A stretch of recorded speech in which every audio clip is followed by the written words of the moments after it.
Okay, so it's Culture Day, which is the awesomest of all holidays. You get the day off, go do something cultural. And today the museums and national parks will be full of people. The streets are fairly quiet. People also spend lots of time at home. You do some tea ceremony, maybe some flower arrangement. And maybe everyone doesn't do anything necessarily that cultural, but they take a day off and they kind of, a lot of people reflect. And even if it's just reading a book, they're doing something that's fun and enhancing culture. And for a lot of Japanese people, that also involves sleeping in because they are way too busy with their culture of working. So it's just a good day off. But I've had some great experiences with Culture Day, and I think the idea is awesome. So today, to celebrate Culture Day, Dave and I are making bacon brownies. I have no idea how to explain that as cultural, but it's the right day for bacon brownies. So first of all, we're cutting up a bunch of bacon here. We're going to have bacon bits. Bacon bits we're going to fry, and we're going to put that into the brownies. And possibly, we're still not sure if we should go feed these to the vegetarians we know in the building, just because they're so aggressively vegetarian towards the rest of the world. When vegetarianism is antisocial, I think it needs to be confronted. Other than that, I think it's a great idea. So we'll update you as we make these brownies. Okay, so we've got our flour and cocoa powder blended, well, not yet blended together, but ready. Creaming our butter together. This time we're going lighter on the butter because we're going to use the bacon grease. Surprisingly, this bacon is not overly greasy, but we're getting a little bit of nice browning in there. We want our bacon to be crispy in the middle of the brownies. Because this time we're not putting in pecans. It's usually like nuts in there. And we are adding a bit of extra salt. Because we want the salty and the sweet together. Kind of like chocolate-covered pretzels, but with bacon. Okay, so we got our eggs and butter and Kahlua and sugar all creamed together, and our bacon, which is now nice and crispy, on the far side of crispy, a little bit greasy, and we're going to mix that in with our, let's go ahead and mix that in there.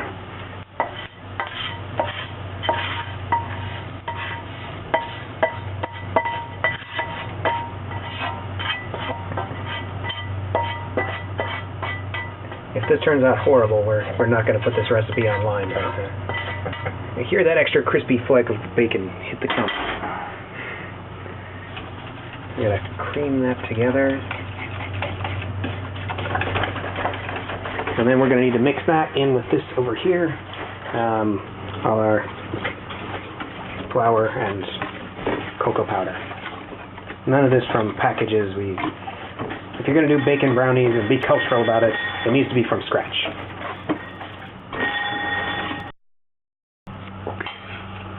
Okay, so now we've got our bacon and moist ingredients, which we're going to blend with the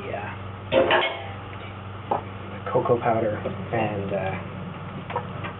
flour. Gonna need another tool. Make sure to get all my bacon and eggs and sugar and Kahlua. All the important ingredients. And the bacon is slightly salty. We'll give it a subtle bacony saltiness.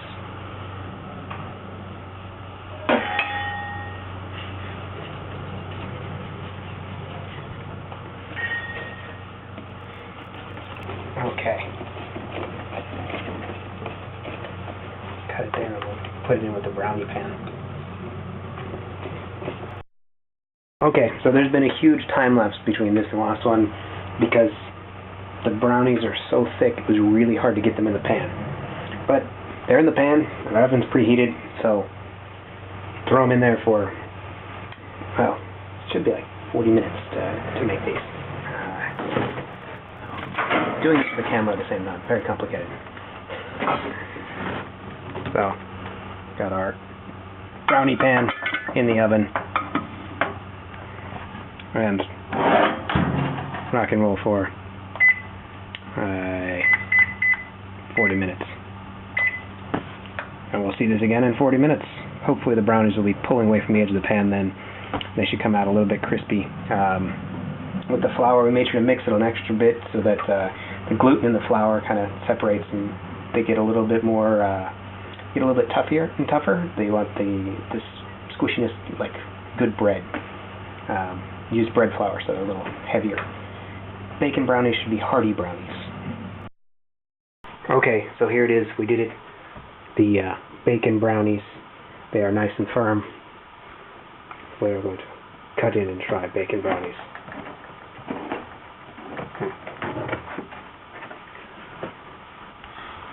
You can't even see the bacon chunks in there.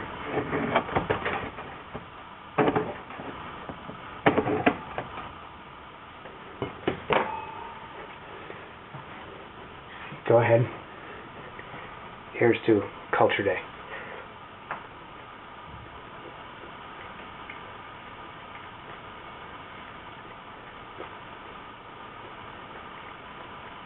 You almost can't tell.